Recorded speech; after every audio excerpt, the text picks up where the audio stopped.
ಸೌಂದರ್ಯ ಜ್ಯೋತಿ. ಕಾಂಪೌಂಡಿನ ಒಂದು ಪಾರಿಜಾತದ ಗಿಡದ ಮರೆಯಲ್ಲಿ ಕಟ್ಟೆಯ ಮೇಲೆ ಕೂತಿದ್ದಳು ಸೌಂದರ್ಯ. ತಂಗಿ ಜ್ಯೋತಿ ಹಾಗೂ ಅವಳ ನಿಶ್ಚಿತವರ ಉಡ್ಬಿ ಮುರುಳಿ ಇಬ್ಬರು ಓಣಿ ಹಾದು ಹೊರಗೆ ಬಂದದ್ದು ನೋಡಿದಳು. ಮುರುಳಿ ಕಾಂಪೌಂಡಿನ ಹೊರಗೆ ನಿಲ್ಲಿಸಿದ ಸ್ಕೂಟರ್ ಬಳಿ ಬಂದು ಕುಳಿತು ಸ್ಟಾರ್ಟ್ ಮಾಡಿದ. ಅವನೊಂದಿಗೆ ಏನೋ ನಗುತ್ತಾ ಮಾತಾಡುತ್ತಿದ್ದ ಜ್ಯೋತಿ ಸ್ಕೂಟರ್ ಸ್ಟಾರ್ಟ್ ಆದ ಮೇಲೆ ಅವರ ಬೆನ್ನ ಹಿಂದೆ ಕೂತು ಗಟ್ಟಿಯಾಗಿ ಭುಜ ಬಳಸಿ ಹಿಡಿದಳು. ಸ್ಕೂಟರ್ ಬುರ್ರೆಂದು ಹೊರಟಿತು. ನೋಡುತ್ತಿದ್ದ ಸೌಂದರ್ಯಳ ಮನದಲ್ಲಿ ಮತ್ಸರದ ಗುಳ್ಳೆಗಳು ಏಳತೊಡಗಿದವು. ಜ್ಯೋತಿ ಎಲ್ಲದರಲ್ಲಿಯೂ ಅದೃಷ್ಟವಂತೆ. ಓದು, ಉದ್ಯೋಗ, ಮದುವೆ ಯಾವುದೂ ಅವಳ ಪಾಲಿಗೆ ಸಮಸ್ಯೆ ಆಗಲಿಲ್ಲ. ಇದು ನಿರುದ್ಯೋಗದ ಯುಗ. ನಾನು ಕಂಡಂತೆ ಎಷ್ಟೋ ಜನ BA B.Ed ಮಾಡಿಕೊಂಡು MA ಹಾಗೂ M.Ed ಮಾಡಿಕೊಂಡು ಹಣ ಪ್ರಭಾವ ಬೀರಲು ಗಣ್ಯ ವ್ಯಕ್ತಿಗಳ ಸಹಕಾರ, ಎರಡೂ ಇಲ್ಲದವರಿಗೆ ಓದಿನ ಅರ್ಹತೆ ಇದ್ದು ನಿರುದ್ಯೋಗದ ಬಿಸಿ, ವರದಕ್ಷಿಣೆ ವರೋಪಚಾರದ ಬಿಸಿಯಲ್ಲಿ ಗಂಡಿನವರ ದಬ್ಬಾಳಿಕೆ, ಕೇಳಿಕೆಗಳ ವೈಖರಿಯಲ್ಲಿ ರೂಪ ವಿದ್ಯೆ ಎಲ್ಲ ಇದ್ದ ತರುಣಿಯರು ಅವಿವಾಹಿತರಾಗಿ ತೊಳಲುತ್ತಿದ್ದಾರೆ. ಆದರೆ ಜ್ಯೋತಿಯನ್ನು ವಿವಾಹವಾಗಲು ಒಬ್ಬ ತರುಣ ತಾನೇ ಮುಂದೆ ಬಂದ. BA ಓದಿದ ಕೆಲವು ದಿನಗಳಲ್ಲೇ ಉದ್ಯೋಗವು ಸಿಕ್ಕಿತು. ನಿರುದ್ಯೋಗದ ಬಿಸಿ ಅಥವಾ ವಧು ಪರೀಕ್ಷೆ ಬಿಸಿ ಎರಡೂ ಅವಳನ್ನು ತಟ್ಟಲಿಲ್ಲ. ಚಂದು ಎಲ್ಲಿದ್ದೀಯೇ ಎಂದು ತಾಯಿ ಓಣಿಯ ಬಳಿ ಕೂಗಿದಾಗ ಸೌಂದರ್ಯ ಹೊರಗೆ ಬಂದಳು. ಏನಮ್ಮ ಕೂಗಿದಿ? ಓಣಿ ಹಾದು ಹಿಂದಿದ್ದ ಮನೆಯ ಬಳಿ ಇಬ್ಬರೂ ಬಂದಾಗ ರತ್ನಮ್ಮ ಹೇಳಿದರು. ಜ್ಯೋತಿಯಂತೂ ಅವಳ ಗಂಡನ ಕೂಡ ಸಿನಿಮಾಕ್ಕೆ ಹೋದಳು. ಸ್ವಲ್ಪ ಕೆಲಸ ಇದೆ, ನೀನು ಮಾಡು ಬಾ ಎಂದರು. ನಿಶ್ಚಯ ಪತ್ರ ಮಾತ್ರ ನಡೆದಿದ್ದರೂ ಮದುವೆಗೆ 1 ವರ್ಷ ಅಂತರ ಇದ್ದರೂ ಆ ಹುಡುಗನನ್ನು ಜ್ಯೋತಿಯ ಗಂಡ ಎನ್ನುತ್ತಿದ್ದರಾಕೆ. ನಿಶ್ಚಯಶಾಸ್ತ್ರ ನಡೆದ ಮೇಲೆ ಮುರುಳಿ ಜ್ಯೋತಿಯ ಪಾಲಿಗೆ ಉಡ್ಬಿ, ಅಂದರೆ ನಿಶ್ಚಿತ ವರ ಮಾತ್ರ. ಹಾಗಿದ್ದು ಆಕೆ ಜ್ಯೋತಿಯ ಗಂಡ ಎಂದೇ ಮಾತಾಡುತ್ತಿದ್ದರು. ಅವಿವಾಹಿತೆಯಾದ ತನ್ನೆದುರು ತಂಗಿಯ ಗಂಡನ ಬಗ್ಗೆ ಹೀಗೆ ವರ್ಣಿಸಿದಾಗ ಸೌಂದರ್ಯಳಿಗೆ ತುಂಬ ಹಿಂಸೆ ಆಗುತ್ತಿತ್ತು. ಏನಾದರೂ ಕೆಲಸ ಇತ್ತೇನಮ್ಮ ಎಂದಳು. ಒಲೆ ಮೇಲೆ ಹೆಂಚು ಹಾಕಿದ್ದೀನಿ, ಕಾದಿದೆ. ಒಂದು 6-7 ದೋಸೆ ಆಗುತ್ತೆ. ಪಲ್ಯ ಚಟ್ನಿ ಎಲ್ಲ ಇದೆ, ತಿನ್ಬಿಡೋಣ. ರಾತ್ರಿ ಅಡುಗೆಯ ತಂಟೆನೇ ತಪ್ಪಿತು. ಅವಳಂತೂ ಗಂಡನ ಜೊತೆ ಹೋಟೆಲಲ್ಲಿ ಊಟ ಮುಗಿಸಿಯೇ ಬರ್ತಾಳೆ ಎಂದರು. ಒಲೆ ಮೇಲೆ ಕುಳಿತು ಕಾದ ಹೆಂಚಿಗೆ ಎಣ್ಣೆ ಸವರಿ ಹಿಟ್ಟು ಹಾಕುತ್ತಾ, ದೋಸೆ ಹಿಟ್ಟು ಯಾವಾಗ ರುಬ್ಬಿದೆಯಮ್ಮ ಎಂದಳು. ಅಯ್ಯೋ, ರುಬ್ಬಿಲ್ಲ ಗಿಬ್ಬಿಲ್ಲ, ಅದೇನೋ ದಿಢೀರ್ ದೋಸೆ ಹಿಟ್ಟಿನ ಪಟ್ನ ಅಂತ 4 ತಂದಿದ್ದ ಆತ. ಆಲೂಗಡ್ಡೆ ಈರುಳ್ಳಿ ಎಲ್ಲ ತಂದಿದ್ದ. ಅವನಿಗೆ ಹೋಟೆಲು ತಿಂಡಿ ಅಂದರೆ ಇಷ್ಟವಿಲ್ಲ. ನಿಮ್ಮಮ್ಮನ ಕೈಲಿ ಮಾಡಿದ ಮಸಾಲ ದೋಸೆ ತಿನ್ನಬೇಕು ಅಂದನಂತೆ. ಪಲ್ಯ ಚಟ್ನಿ ಮಾಡಿ ಅವರಿಬ್ಬರಿಗೆ ಮಸಾಲ ದೋಸೆ ಮಾಡಿಕೊಟ್ಟೆ. ಇಬ್ಬರು 6-6 ದೋಸೆ ಮಾತಾಡ್ತಾ ತಿಂದು ಹಾಕಿದರು ಕಣೆ. ಅದೇನು ಮಾತುಕತೆ, ಅದೇನು ನಗಾಟ. ಅವಳನ್ನು ಅದೆಷ್ಟು ಬಣ್ಣಿಸ್ತಾನೋ, ಅದೆಷ್ಟು ವರ್ಣಿಸ್ತಾನೋ, ಏನು ಓಲೈಸ್ತಾನೋ. ನನಗಂತೂ ಆಶ್ಚರ್ಯ ಆಗುತ್ತೆ. ನಮ್ಮ ಕಾಲದಲ್ಲಿ ಗಂಡ ಎಂದರೆ ಹೆಂಡತಿ ಮೇಲೆ ಸಿಡರಂತ ರೇಗೋ ಒಂದು ಪ್ರಾಣಿ ಅಂತಲೇ ತಿಳಿದಿದ್ದೀವಿ. ನಿಮ್ಮಪ್ಪ ಅಂತೂ ಮಹಾ ಸಿಡುಕರು. ಒಂದೊಂದು ಸಲ ಹೊಡೆದೇ ಬಿಡ್ತಿದ್ದರು. ಪ್ರೀತಿ ಪ್ರೇಮ ಇವೆಲ್ಲ ನಾವು ಕಂಡೋರೇ ಅಲ್ಲ. ಆದರೆ ಜ್ಯೋತಿ ಏನು ಪುಣ್ಯವಂತೆ ಅಂತೀಯ? ನಾನು ದೋಸೆ ಮಾಡ್ತಿದ್ರೆ ಅವಳ ಗಂಡ ತಾನೇ ಮಣೆ ಹಾಕ್ತಾ, ತಾನೇ ನೀರಿಟ್ಟ, ತಟ್ಟೆಗಳಿಟ್ಟು ತುಪ್ಪ ಹಾಕಿದ. ಅಯ್ಯೋ, ಜ್ಯೋತಿ ಹಾಕ್ತಾಳೆ ಬಿಡಿ ಅಂದರೆ ಬಿಡಬೇಕೋ ಬೇಡವೋ? ಇರ್ಲಿ ಬಿಡಿ, ನಿಮ್ಮಗಳು ರಾಜಕುಮಾರಿ ಅಂತ ಓಲೈಸಿದ. ಮೊದಲನೇ ದೋಸೆ ಅವಳಿಗೆ ಹಾಕಿಸಿದ. ತಾನೇ ಕೂತು 4 ಸೌಟು ತುಪ್ಪ ಹಾಕಿದ. ಇವಳು ಒಂದು ತುಂಡು ತೆಗೆದು ಅವನ ಬಾಯಲ್ಲಿಟ್ಟಳು. ಅವನು ಉಫ್ ಅಂತ ಆರಿಸಿ ಚೂರು ಚೂರು ಮಾಡಿ ಇಡೀ ದೋಸೆ ಅವಳಿಗೆ ತಿನ್ನಿಸಿದ ಎಂದರು. ಸೌಂದರ್ಯಳ ಮುಖ ಲಜ್ಜೆಯಿಂದ ಕೆಂಪಾಯಿತು. ಕಡೆಗೆ ಮನಸ್ಸು ತಡೆಯದೆ, ನಿನ್ನೆದುರು ಹಾಗೆಲ್ಲ ಹೇಗೆ ಮಾಡ್ತಾರಮ್ಮ? ನೀನು ಹಾಯಾಗಿ ಸಿನಿಮಾ ನೋಡ್ತಾ ಕೂತಿರ್ತೀಯಾ ಎಂದಳು. ನಾನು ಹಿಂತಿರುಗಿ ಕುಳಿತು ದೋಸೆ ಮಾಡ್ತಿರ್ತೀನಿ. ನಾನೇನು ಬಿಟ್ಟ ಕಣ್ಣಿಂದ ಅವರನ್ನೇ ನೋಡ್ತಾ ಕೂತಿರಲ್ಲ. ಚಟ್ನಿ ಪಲ್ಯ ಹಾಕಲಿಕ್ಕೆ, ಬೇರೆ ಬೇರೆ ದೋಸೆ ಹಾಕಲಿಕ್ಕೆ, ನೀರು ಕೊಡಲಿಕ್ಕೆ ತಿರುಗಿ ನೋಡಬೇಕಲ್ಲ. ಆಗೆಲ್ಲ ಕಣ್ಣಿಗೆ ಬೀಳುತ್ತೆ. ಕಣ್ಣು ಕುರುಡಾದರೆ ಬಾಯಿ ಕುರುಡೆ ಅಂತ ಗಾದೆ ಇದೆ. ಅವರ ಮಾತೆಲ್ಲ ಕಿವಿಗೆ ಬೀಳ್ತಿರುತ್ತೆ. ಮಧ್ಯೆ ಮಧ್ಯೆ ಲೊಚಕ್ ಪಚಕ್ ಅಂತ ಕೇಳಿಸುತ್ತೆ. ಸುಮ್ಮನಿರಿ, ಅಮ್ಮ ಇದ್ದಾಳೆ ಅಂತ ಜ್ಯೋತಿ ಪಿಸುಗುಟ್ಟೋದು. ಏನು ತಮಾಷೆ ಅಂತಿ? ತಾಯಿ ಸಿನಿಮಾ ನಾಟಕ ವರ್ಣಿಸುವಂತೆ ಎಲ್ಲ ವರ್ಣಿಸಿದಾಗ ಸೌಂದರ್ಯಳಿಗೆ ಕುತ್ತಿಗೆ ಕಿವುಚಿದಂತಾಗುತ್ತಿತ್ತು.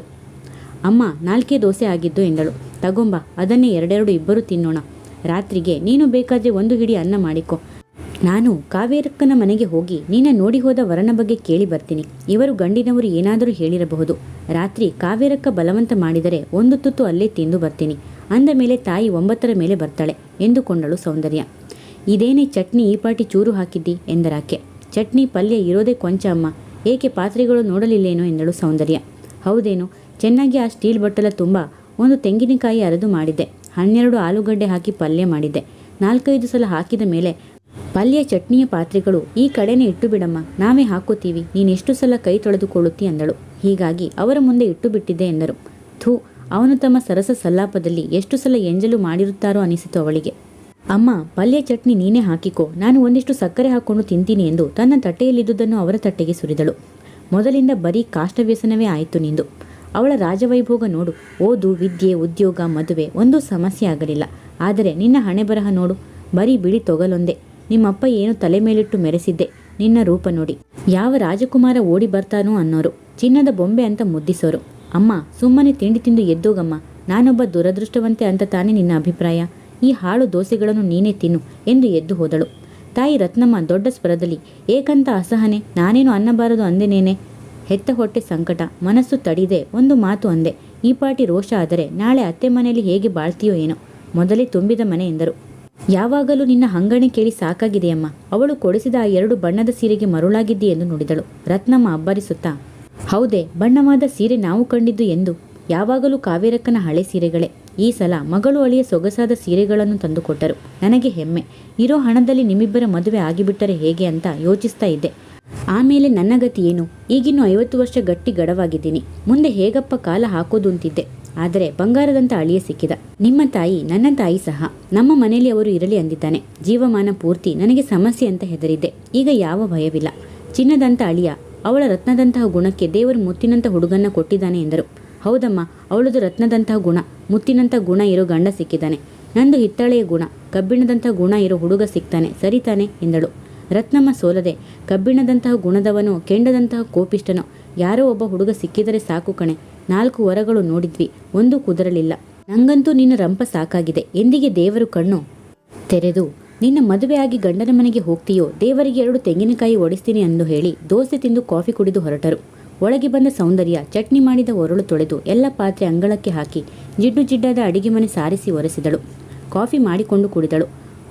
ಪುಟ್ಟ ನಡುಮನೆ, ಹಾಸಿದ ಹಾಸಿಗೆ ಸಹ ತೆಗೆದಿರಲಿಲ್ಲ. ಜ್ಯೋತಿಯ ಹಾಸಿಗೆ ಅದು. ಇತ್ತೀಚೆಗೆ ಹೊಲಿಸಿದ ಆ ಡಬ್ಬಲ್ ಹಾಸಿಗೆ. ಸುಕ್ಕು ಸುಕ್ಕಾದ ಬೆಡ್ಶೀಟ್ ಕೊಡವಿ ಸರಿಯಾಗಿ ಹಾಸಿ ಮಡಿಸಿಡುತ್ತಿದ್ದಂತೆ ಮುಖ ಕೆಂಪೇರಿತು. ಒಂದು ನಿಶ್ಚಯ ಆದಾಕ್ಷಣ ಎಷ್ಟು ಜೋರಾಗಿದ್ದಾಳೆ. ತೀರಾ ಮದುವೆಯಾದ ಗಂಡ ಹಿಂಡಿದಂತೆ ಆಡುತ್ತಾರೆ. ತಾಯಿಯ ಪ್ರೋತ್ಸಾಹವೂ ಅವರಿಬ್ಬರಿಗೆ ಅಪಾರವಾಗಿದೆ. ಆದರೆ ನನ್ನ ಬದುಕು. ಕಾಫಿ ಕುಡಿದು ಬಂದು ಅಂಗಳದಲ್ಲಿ ಪಾತ್ರೆ ತೊಳೆಯಲು ಕೂತಳು. ಪಾತ್ರೆ ತೊಳೆದು ರಾತ್ರಿ ಅನ್ನ ಮಾಡಿಬಿಟ್ಟರೆ ಕೆಲಸವೇನೋ ಮುಗಿಯಿತು. ಆದರೆ ರಾತ್ರಿ 9:15ವರೆಗೆ ತಾನೊಬ್ಬಳೆ. ತಂಗಿ ಬರುವುದು ಸಾಮಾನ್ಯವಾಗಿ ರಾತ್ರಿ 10ರ ಮೇಲೆ. ಆ ಕಾವೇರಮ್ಮನ ಮನೆಗೆ ಹೊರಟರೆ ತಾಯಿ ಬರುವುದು 9ರ ನಂತರವೇ. ಪಾತ್ರೆ ತೊಳೆದು ಬೋರಲು ಹಾಕಿ ಅನ್ನಕ್ಕೆ ಇಟ್ಟು ಬಂದು ಅಲ್ಲೇ ಆ ಹಾಸಿಗೆ ಸುರುಳಿಗೊರಗಿ ಕಣ್ಮುಚ್ಚಿದಳು. ಚಲನಚಿತ್ರದ ಸುರುಳಿಗಳಂತೆ ನಿಧಾನವಾಗಿ ತನ್ನ ಜೀವನದ ಘಟನೆಗಳು ನೆನಪಿಗೆ ಬಂದವು. ತಂದೆ ಅವಳ 5ನೇ ವಯಸ್ಸಿಗೆ ತೀರಿಕೊಂಡಿದ್ದರು. ಆಗ ಜ್ಯೋತಿಗೆ 3 ವರ್ಷ. ತಂದೆ ಕೆಲಸ ಮಾಡುತ್ತಿದ್ದ ಕಂಪನಿಯಿಂದ 30,000 ರೂಪಾಯಿಗಳು ಬಂದಿದ್ದವು.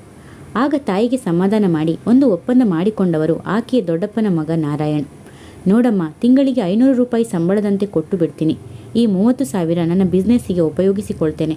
ಮುಂದೆ ನಿನ್ನ ಮಕ್ಕಳು ವಯಸ್ಸಿಗೆ ಬಂದ ಮೇಲೆ ಇವರಿಬ್ಬರ ಮದುವೆ ಸಮಯದಲ್ಲಿ 15,000 ಸಾವಿರದಂತೆ ಹಿಂದಿರುಗಿಸಿ ಬಿಡುತ್ತೇನೆ. ಆಮೇಲೆ ನೀನು ನಮ್ಮನೇಲೇ ಇದ್ದು ಒಂದು ತುತ್ತು ಅನ್ನ ತಿಂದುಕೊಂಡು ಇರಬಹುದು ಎಂದರು. ಹೆಣ್ಣು ಹೆಂಗಸು, ತಾನೇನು ವ್ಯವಹಾರ ಬಲ್ಲವಳಲ್ಲ. ಆಗ ಆಕೆಗೆ ಇನ್ನೂ 30ರ ಸನಿಹದ ವಯಸ್ಸು. ಕಂಪನಿ ಕಡೆ ಓಡಾಡಿ ಹಣ ಕೊಡಿಸಿದವರು ಅವರೇ. ಆತ ಬಟ್ಟೆ ವ್ಯಾಪಾರ, ರೇಷ್ಮೆ ಗೂಡಿನ ವ್ಯಾಪಾರ, ಹೀಗೆ 3-4 ಬಗೆಯ ಹೋಲ್ಸೇಲ್ ವ್ಯಾಪಾರ ಇಟ್ಟುಕೊಂಡಿದ್ದರು. ರತ್ನಮ್ಮ ಅವರನ್ನು ನಂಬಿ ಹಣ ಕೊಟ್ಟರು. ಆತನು ಮೋಸ ಮಾಡಲಿಲ್ಲ. ಪ್ರತಿ ತಿಂಗಳು 1ನೇ ತಾರೀಕು ಸಂಬಳದಂತೆ 500 ರೂಪಾಯಿ ಕೊಡುತ್ತಿದ್ದರು. ಆ ಕಾಂಪೌಂಡಿನ ಹಿಂದೆ ಇದ್ದ ಸಣ್ಣ ಮನೆಯಲ್ಲಿ ವಾಸ. ಕಾಂಪೌಂಡಿನ ಮುಂದೆ ಇದ್ದ ದೊಡ್ಡ ಬಂಗ್ಲೆಯಲ್ಲಿ ಮನೆ ಮಾಲೀಕರು ವಾಸವಾಗಿದ್ದರು. ಅವರ 3 ಜನ ಗಂಡು ಮಕ್ಕಳು ವಿವಾಹಿತರಾಗಿ ಬೇರೆ ಎಲ್ಲೆಲ್ಲೋ ಕೆಲಸದಲ್ಲಿದ್ದರು. ಆ ಸಣ್ಣ ಮನೆಗೆ 100 ರೂಪಾಯಿ ಬಾಡಿಗೆ ಕಟ್ಟಿಬಿಟ್ಟರೆ ಉಳಿದ 400 ರೂಪಾಯಿಗಳಲ್ಲಿ ತಾಯಿ ಹಾಗೂ 2 ಹೆಣ್ಣು ಮಕ್ಕಳದ್ದು ಜೀವನ ಕಳೆಯುತ್ತಿತ್ತು. ಹಬ್ಬ ಹಾಡಿಗಳು ಬಂದಾಗ ಕಾವೇರಕ್ಕ ಕರೆಯುತ್ತಿದ್ದರು. ಅಲ್ಲೇ ಕೆಲಸಗಳು, ಅಲ್ಲೇ ಊಟ. ಸೌಂದರ್ಯ ಹಾಗೂ ಜ್ಯೋತಿ ಇವರಿಬ್ಬರ ವಯಸ್ಸಿನ ಹೆಣ್ಣು ಮಕ್ಕಳುಗಳೇ ನಾರಾಯಣ್ ಹಾಗೂ ಕಾವೇರಿಯರಿಗಿದ್ದವು. ಅವರುಗಳ ಹಳೆ ಬಟ್ಟೆ, ಫ್ರಾಕ್ ಹಾಗೂ ಲಂಗಗಳು, ಕಾವೇರಕ್ಕನ ಹಳೆ ಸೀರೆಗಳು ಇವರಿಗೆ ಉಡುಗೊರೆಯಾಗಿ ಸಿಗುತ್ತಿದ್ದವು. ಕಾವೇರಕ್ಕನ ಮಗಳು ಸೀಮಾ ರಾಜ್ಯರಿಗಿಂತ ಹಾಗೂ ತನ್ನ ತಂಗಿಯಾದ ಜ್ಯೋತಿಗಿಂತ ಸೌಂದರ್ಯ ತುಂಬ ಚೆಲುವೆ. ಒಟ್ಟು 4 ಒಂದೇ ಸೈಜಿನ ಹುಡುಗಿಯರಲ್ಲಿ ಅವಳೇ ಎದ್ದು ಕಾಣುತ್ತಿದ್ದುದು. ಚಿಕ್ಕಂದಿನಿಂದ ಈ ಕಾರಣಕ್ಕೆ ಅವಳು ಕಾವೇರಕ್ಕನ ಹೊಟ್ಟೆ ಉರಿ ಎದುರಿಸಬೇಕಾಗಿ ಬಂದಿತ್ತು. ಕಾವೇರಕ್ಕ ಆ ಚಿಕ್ಕ ಹುಡುಗಿಯನ್ನು ಮುಖ ಹೊಡೆದು ಗದರಿಸುತ್ತಿದ್ದರು. ಮಾಡಿದ ಪ್ರತಿ ಕೆಲಸದಲ್ಲಿಯೂ ತಪ್ಪು ಕಂಡುಹಿಡಿಯುತ್ತಿದ್ದ ಆಕೆ, ಥೂ, ನಿನ್ನ ದೊಡ್ಡ ಮಗಳು ಏನೂ ಪ್ರಯೋಜನವಿಲ್ಲ ರತ್ನ. ಅತ್ತೆ ಮನೆಯಲ್ಲಿ 4 ದಿನ ಸಹ ಬಾಳಲಾರದೆ ಓಡಿ ಬರುತ್ತಾಳೆ. ನಿಮ್ಮ ಜ್ಯೋತಿ ನೋಡು, ಬಡತನಕ್ಕೆ ತಕ್ಕ ಚುರುಕಿದ್ದಾಳೆ. ಹೇಗೆ ಬಾಳಿ ಬದುಕಬೇಕು ಅನ್ನೋದು ಅವಳಿಗೆ ಗೊತ್ತು.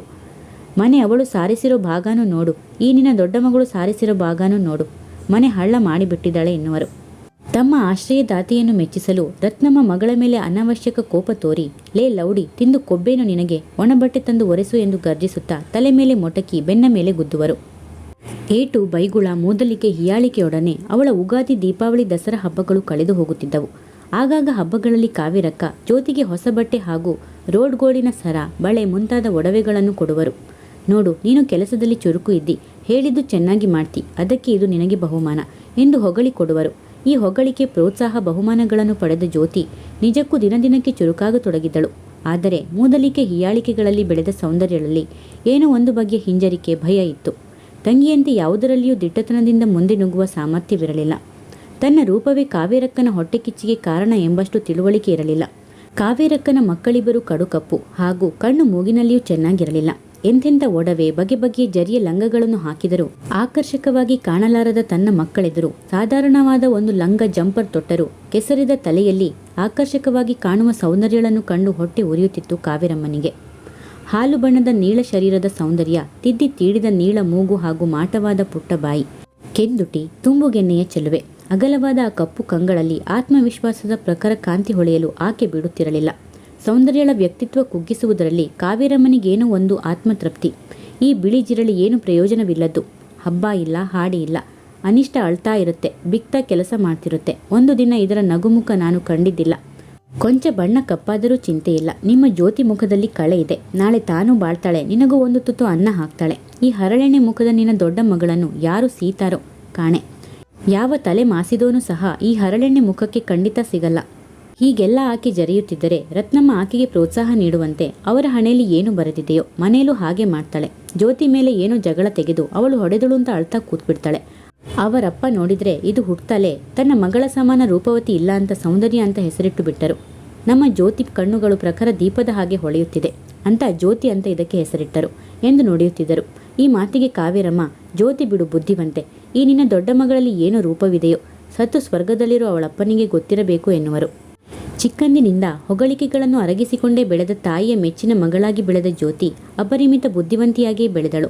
ಬಣ್ಣ ಅಕ್ಕನಷ್ಟು ಬಿಳುಪಿಲ್ಲದಿದ್ದರೂ ತಿದ್ದಿ ತೀಡಿದ ಕಣ್ಣು, ಮೂಗು, ಒಳ್ಳೆ ನಿಲುವು, ಜೊತೆಗೆ ಒಪ್ಪವಾದ ಅಲಂಕಾರ, ಜ್ಯೋತಿಗೆ ನೋಟಕರನ್ನು ಸೆಳೆಯುವ ಪ್ರಕಾರ ಕಾಂತಿಯ ಕಂಗಳು. ಜ್ಯೋತಿ ಅನಾಯಾಸವಾಗಿ ಎಲ್ಲರನ್ನೂ ಸೂಜಿಗಲ್ಲಿನಂತೆ ಸೆಳೆಯುತ್ತಿದ್ದಳು. ಕಾವೇರಮ್ಮ ಬಿತ್ತಿದ ದ್ವೇಷ, ಅಸಹನೀಯ ಭಾವನೆ ರತ್ನಮ್ಮನ ಹೃದಯದಲ್ಲೂ ಸಾಂಕ್ರಾಮಿಕ ರೋಗದಂತೆ ಬೆಳೆದಿತ್ತು. ಏನಾದರೊಂದು ಜ್ಯೋತಿಯನ್ನು ಹೊಗಳಿ ದೊಡ್ಡ ಮಗಳ ಅವಗುಣ ತೆಗಳುವರು. ಹೀಗಾಗಿ ತಂಗಿಯಂತೆ ಪ್ರಖರ ಚುರುಕಿನ ಹೆಣ್ಣಾಗಿ ಅವಳು ಬೆಳಗಲಿಲ್ಲ. ಆದರೆ ಅವಳ ಪುಣ್ಯ ಕೊಂಚ ಚೆನ್ನಾಗಿತ್ತೆಂದೇ ಹೇಳಬೇಕು. ತೀರ ಮಂಕು ಮೂದೇವಿಯಾಗಲು ದೈವ ಅವಳನ್ನು ಬಿಡಲಿಲ್ಲ. ತಾಯಿಯಿಂದ ಬಯಸಿಕೊಂಡು ಅಳುತ್ತಾ ಬಂದು ಕೂರುವ ಅವಳನ್ನು ಮನೆ ಮಾಲೀಕರ ಪತ್ನಿ ಪಂಕಜಮ್ಮ ಕೊಂಚ ಸಂತೈಸುವರು. ನಿನ್ನ ತಂಗಿ ಸುಮ್ಮನೆ ಕಾಲು ಕೆದರಿ ಜಗಳ ತೆಗಿತಾಳೆ. ನಿಮ್ಮಮ್ಮ ಇಬ್ಬರಲ್ಲಿ ತಪ್ಪು ಒಪ್ಪು ಯಾರದು ಅಂತ ನೋಡದೆ ನಿನಗೆ ಹೊಡೆದು ಬೈದು ಮಾಡ್ತಾಳೆ. ಹೀಗೆ ಅಳ್ತಾ ಇದ್ದರೆ, ಮಂಕಾಗಿದ್ದರೆ ನೀನು ಹುಚ್ಚಿ ಆಗ್ತಿ. ನಾನು ಹೇಳಿದಂಗೆ ನೀನು ಕೇಳ್ತೀಯಾ ಎಂದರಾಕೆ. ಹೇಳಿ ಆಂಟಿ ಎಂದಳು ಬಿಕ್ಕುತ್ತಾ. ನಾನು ಕೆಲವು ಬೀಜಗಳು, ತರಕಾರಿ ಸಸಿಗಳು ತರಿಸಿಕೊಡ್ತೀನಿ. ಬಿಡುವಾದಾಗ ನೀನು ಬಂದು ಗಿಡ ನೆಡು. ಕಾಂಪೌಂಡಿನ ಎರಡೂ ಬದಿಗೂ ಜಾಗ ಇದೆ. ಈ ರೀತಿ ತೋಟಗಾರಿಕೆ ಮಾಡೋದ್ರಿಂದ ನಿನ್ನ ಮನಸ್ಸಿಗೆ ಶಾಂತಿ ಸಿಕ್ಕುತ್ತೆ ಎಂದರು. ಒಂದು ಪುಟ್ಟ ಪ್ಲಾಸ್ಟಿಕ್ ಕೊಡ ಹಾಗೂ ಗುದ್ದಲಿ ತರಿಸಿಕೊಟ್ಟರು. ಸೌಂದರ್ಯ ನೆಲ ಅಗೆದು ಬೀಜ ಬಿತ್ತತೊಡಗಿದಳು. ನಿಜಕ್ಕೂ ಆ ತೋಟಗಾರಿಕೆಯಲ್ಲಿ ಅವಳಿಗೆ ಅಪೂರ್ವ ಶಾಂತಿ ಸಿಕ್ಕಿತು. ತಾನು ನೆಟ್ಟ ಬೀಜಗಳು ಪುಟ್ಟ ಪುಟ್ಟ ಸಸಿಯಾಗಿ ಮೊಳಕೆ ಒಡೆದಾಗ ಅದನ್ನು ಕಂಡ ಸೌಂದರ್ಯಳ ಮನಸ್ಸಿಗೆ ಹಿಗ್ಗೆನಿಸುತ್ತಿತ್ತು. ಜೋಪಾನದಿಂದ ಬೆಳೆಸಿದ ಸಸಿ ಗಿಡವಾಗಿ ಹೂ ಬಿಟ್ಟು ಹೂ ಕಾಯಿಯಾದಾಗ ಅವಳಿಗೆ ಪ್ರಸವ ವೇದನೆ ಅನುಭವಿಸಿದ ಹೆಣ್ಣು ಎಳೆ ಮಗುವನ್ನು ಕಂಡಾಗ ಆಗುವಷ್ಟೇ ಧನ್ಯತೆ ಉಂಟಾಗುತ್ತಿತ್ತು. ಹುರುಳಿಕಾಯಿ, ಬದನೆ, ಬೆಂಡೆ, ಹೀರೆಕಾಯಿಯಿಂದ ಶುರುವಾಗಿ ಕರಿಬೇವಿನ ಗಿಡ, ಪಾರಿಜಾತದ ಮರದವರೆಗೆ ಎಲ್ಲ ನೆಟ್ಟಳು. ಅವಳ 14ನೆಯ ವಯಸ್ಸಿಂದ ಶುರುವಾದ ಈ ಕಾಯಕ ಈ 24ನೆಯ ವಯಸ್ಸಿನವರೆಗೆ ಮುಂದುವರೆದಿತ್ತು. ಮನೆಗಿಂತ ಕಾಂಪೌಂಡೇ ಅವಳಿಗೆ ಪ್ರಿಯವಾಗಿತ್ತು. ಅವಳು ನೆಟ್ಟ ಪಾರಿಜಾತದ ಗಿಡ ಇಂದು ಸೊಂಪಾದ ಮರವಾಗಿ ಹೂ ಬಿಡುತ್ತಾ ಇತ್ತು. ಅವಳು ನೆಟ್ಟು ಪೋಷಿಸಿದ ತೆಂಗಿನ ಸಸಿಗಳು ಇಂದು ಕಾಯಿ ಬಿಡುತ್ತಿದ್ದವು. ಕರಿಬೇವಿನ ಮರ ದೊಡ್ಡ ವೃಕ್ಷವಾಗಿ ಸುತ್ತಮುತ್ತಲ ಎಲ್ಲರೂ ಬಂದು ಇವರಲ್ಲಿ ಕರಿಬೇವು ಕೇಳುತ್ತಿದ್ದರು. 14ನೆಯ ವಯಸ್ಸಿನಲ್ಲಿ ಹೈಸ್ಕೂಲಿನ 2ನೆಯ ವರ್ಷದಲ್ಲಿ ಫೇಲಾದ ಸೌಂದರ್ಯ ಶಾಲೆ ಬಿಟ್ಟಿದ್ದಳು. ಇದಕ್ಕೆ ಕಾರಣ ತಂಗಿ ತನ್ನ ತರಗತಿಯಲ್ಲಿ ಪ್ರಥಮ ದರ್ಜೆಯಲ್ಲಿ ಪಾಸಾಗಿ ಅಕ್ಕನ ಸಹಪಾಠಿಯಾಗಿ ಸೇರಿದ್ದು. ತಾಯಿಯ ಮೂದಲಿಕೆ ತಾಳಲಾರದೆ ಶಾಲೆ ಬಿಟ್ಟಳು. ಬಹುಶಃ ತಾಯಿ ತಂಗಿಯರ ಬೈಗುಳ, ಮೂದಲಿಕೆಗಳಿಂದ ವರ್ಷಕ್ಕೆ 4-6 ಬಾರಿ ತಾನು ಭಾಗವಹಿಸಲೇಬೇಕಾದ ಕಾವೇರಮ್ಮನ ಮನೆಯ ಹಬ್ಬಗಳು ಸಂದರ್ಭದಲ್ಲಿ ನಡೆಯುವ ರಾಮಾಯಣಗಳಿಂದ ಅವಳು ಮನಸ್ವಾಸ್ಥ್ಯ ಕೆಟ್ಟು ಹುಚ್ಚಾಸ್ಪತ್ರೆಗೆ ಸೇರಲೇಬೇಕಾಗಿತ್ತು. ಆದರೆ ತೋಟಗಾರಿಕೆ ಅವಳಲ್ಲಿ ಏನೋ ಒಂದು ಬಗೆಯ ಆತ್ಮಶಕ್ತಿಯನ್ನು ಉದ್ದೀಪನಗೊಳಿಸಿತು. ಆರಂಭದಲ್ಲಿ ಜ್ಯೋತಿ ಅದಕ್ಕೂ ಚುಚ್ಚುಮಾತುಗಳನ್ನು ಆಡುತ್ತಿದ್ದಳು. ಪಂಕಜಮ್ಮನ ಮನೆಯ ಬಿಟ್ಟಿಯಾಳು, ಪಂಕಜಮ್ಮನ ಮನೆಯ ಸಂಬಳವಿಲ್ಲದ ಮಾಲಿ, ರೈತಮ್ಮ, ಹೀಗೆ ಏನೇನೋ ಚುಚ್ಚುತ್ತಿದ್ದಳು. ಅವಳಷ್ಟೇ ಚುರುಕಾಗಿ ಉತ್ತರಿಸಲು ಬಾರದ ಸೌಂದರ್ಯ ಅಳುತ್ತಿದ್ದಳು. ಅಮ್ಮ, ಅಕ್ಕ ಅಳ್ತಾ ಇದ್ದಾಳೆ. ಇವತ್ತು ಶುಕ್ರವಾರ, ಅತ್ತರೆ ಬಾರುಕೋಲು ತಕೊಂಡು ಹೊಡಿತೀನಿ ಅಂದಿದ್ಯಲ್ಲ. ತಾಯಿಯನ್ನು ಜೋರಾಗಿ ಕೂಗುವಳು ಜ್ಯೋತಿ. ಅಯ್ಯೋ ಮೂದೇವಿ, 16 ವರ್ಷದ ಕೊಂಟೆ ಕೋಣ ಆಗಿತಿ. ಶುಕ್ರವಾರ ಇಲ್ಲ, ಮಂಗಳವಾರ ಇಲ್ಲ, ಅಳ್ತಾ ಕೂತ್ಕೋತಿಯೇನೆ. ಈ ಪ್ರಾರಬ್ಧದಿಂದಲೇ ಮನೆಯಲ್ಲಿ ಈ ನಡುವೆ ದರಿದ್ರ ಹೆಚ್ಚಾಗಿರೋದು.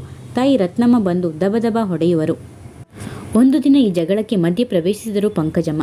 ಏಕ್ರಿ ರತ್ನಮ್ಮ, ವಯಸ್ಸಿಗೆ ಬಂದ ಮಗಳನ್ನು ಹಾಗೆ ಹೊಡಿತೀರಿ ಎಂದರು. ರತ್ನಮ್ಮ ಏನೋ ಚಾಡಿ ಹೇಳಲೆತ್ನಿಸಿದಾಗ, ನಿನ್ನ ಚಿಕ್ಕ ಮಗಳು ತುಂಬ ಇಲ್ಲ, ಮಲ್ಲಿ ಇದ್ದಾಳೆ, ಅಕ್ಕನ ಪಾಲಿಗೆ ಚುಟುಕು ಮುಳ್ಳು ಆಗಿದ್ದಾಳೆ. ತನ್ನ ಬೇಸರಕ್ಕೆ ಬೆಂದು ಕಾಂಪೌಂಡಿನಲ್ಲಿ ಕೆಲವು ಗಿಡಗಳನ್ನು ನೆಟ್ಟಿದ್ದಾಳೆ. ಅದಕ್ಕೆ ಏಕೆ ಹಾಗೆಲ್ಲ ಬಿಟ್ಟಿ ಆಳು, ರೈತಮ್ಮ, ಕಿಸಾನಿ, ಸೇವಕ್ಕೆ ಅನ್ನಬೇಕು? ನೋಡಮ್ಮ ಜ್ಯೋತಿ, ನಿನಗಾದರೆ ಶಾಲೆ ಕಾಲೇಜಿದೆ, ಗೆಳತಿಯರಿದ್ದಾರೆ. ಆದರೆ ಅವಳಿಗೆ ಏನಿದೆ ಹೇಳು? ನಿಮ್ಮ ತಾಯಿಯಂತೂ ಅವಳ ಪಾಲಿಗೆ ಮಲತಾಯಿ ಆಗಿದ್ದಾರೆ. ಅವಳು ತೋಟಗಾರಿಕೆಯಲ್ಲಿ ಒಂದಿಷ್ಟು ನೆಮ್ಮದಿ ಮನಶಾಂತಿ ಪಡೀಲಿ ಅಂತಾನೆ ನಾನು ಈ ವ್ಯವಸ್ಥೆ ಮಾಡಿದೆ. ಇಲ್ಲದಿದ್ದರೆ ನಿಮ್ಮಿಬ್ಬರ ದಬ್ಬಾಳಿಕೆಯಲ್ಲಿ ಅವಳು ಹುಚ್ಚಿ ಆಗಿರೋಳು. ಪ್ರತಿಯೊಬ್ಬ ಮನುಷ್ಯನ ಬದುಕಿಗೂ ಏನೋ ಒಂದು ಹವ್ಯಾಸದ ಮೂಲಕ ಒಂದು ಮನಃಶಾಂತಿ ಇರಬೇಕು. ಮನೆಯಲ್ಲಿ ತನ್ನ ಪಾಲಿನ ಕೆಲಸ ತಾನು ಮಾಡಿ ಬಂದು ಅವಳು ತೋಟಗಾರಿಕೆ ಮಾಡ್ತಾಳೆ. ಅದಕ್ಕೆ ಏಕೆ ಹೊಟ್ಟೆ ಕಿಚ್ಚು ಪಡ್ತಿ ಹೇಳು ಎಂದಳು. ಆಕೆ ಮನೆ ಮಾಲಕಿ ಆದ್ದರಿಂದ ರತ್ನಮ್ಮ ಹಾಗೂ ಜ್ಯೋತಿ ದಬಾಯಿಸಲು ಸಾಧ್ಯವಾಗಲಿಲ್ಲ. ಏನೋ ಹೊಟ್ಟೆ ಸಂಕಟ ತಾಳಲಾರದೆ ಒಂದೇಟು ಹೊಡೆದೆ ನೋಡ್ರಿ. ಈ ದಿನ 9 ಗಂಟೆಗೆ ನಮ್ಮ ಕಾವೇರಕ್ಕನ ಮನೆಗೆ ಹೋಗಬೇಕು. ನಾಳದ್ದು ಗೌರಿ ಹಬ್ಬ ನೋಡಿ. 4 ದಿನದ ಊಟ ತಿಂಡಿ ಅಲ್ಲೇ ಕಳೆಯುತ್ತೆ. ಹೋಗೋಣ, ರೆಡಿಯಾಗು ಅಂದರೆ ಜ್ವರ ಇದೆ ಬರಲ್ಲ ಅಂತಾಳೆ. ನೋಡಿ, ಆ ನಿಮ್ಮ ಕಾವೇರಮ್ಮನಿಗೆ ಇವಳ ಮೇಲೆ ಏನೋ ಹೊಟ್ಟೆ ಕಿಚ್ಚು. ತಮ್ಮ ಮಕ್ಕಳು ಕಡು ಕುರೂಪಿಗಳು ಅಂತಲೇ ಏನೋ. ಪ್ರತಿ ಹಬ್ಬಕ್ಕೂ ನೀವೇನು 4 ದಿನ ಅಂತ ಅಲ್ಲಿಗೆ ಹೊರಟು ಬಿಡ್ತೀರಿ. ಆದರೆ ಆ ಹುಡುಗಿ ಮನಸ್ಸಿಗೆ ಎಷ್ಟು ಮುಜುಗರ ಆಗುತ್ತೆ ಅಂತ ನಿಮಗೆ ಗೊತ್ತಾ? ಇನ್ಮೇಲೆ ನೀವು ಅಲ್ಲಿಗೆ ಹೋದಾಗ ಚೆಂದು 4 ದಿನ ನಮ್ಮನೇಲಿ ಇರಲಿ. ನನಗೂ ಅವಳು ಮಗಳೇ ಎಂದು ನುಡಿದರು ರತ್ನಮ್ಮ ನಗೆ ಮುಖದಿಂದ.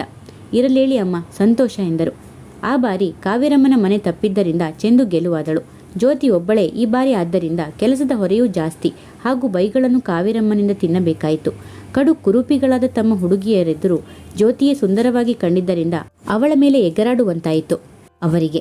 ಜ್ಯೋತಿಗೆ ಅವರ ಕೋಪ ತಾಪ ಸಾಕಷ್ಟು ಹಿಂಸೆ ನೀಡಿತು. ಈ ಬಾರಿ ಕಾವೇರಮ್ಮನ ಮನೆಯಿಂದ ಬಂದವಳೆ ಹೇಳಿದಳು, ಈ ಸಲ ಹಬ್ಬಗಳ ಟೈಮಿಗೆ ಕಾವೇರಮ್ಮನ ಮನೆಗೆ ಹೋಗಬಾರದಮ್ಮ. ಬರೀ ಹೊಟ್ಟೆ ಕಿಚ್ಚಿನ ಬುದ್ಧಿ. ಕಷ್ಟಪಟ್ಟು ದುಡಿದು ಜೊತೆಗೆ ಬಯಸಿಕೊಳ್ಳಬೇಕು. ದುಡ್ಡಿನ ಒಂದು ದಾಕ್ಷಿಣ್ಯ ಇದೆಯಲ್ಲಮ್ಮ. ನಾನೊಬ್ಬಳು ಹೋಗ್ತೀನಿ, ನೀವಿಬ್ಬರು ಬರಬೇಡಿ ಎಂದರು ರತ್ನಮ್ಮ.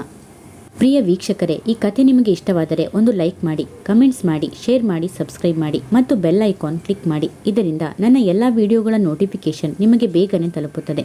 ಕಥೆ ಕೇಳಿದ್ದಕ್ಕೆ ಧನ್ಯವಾದಗಳು.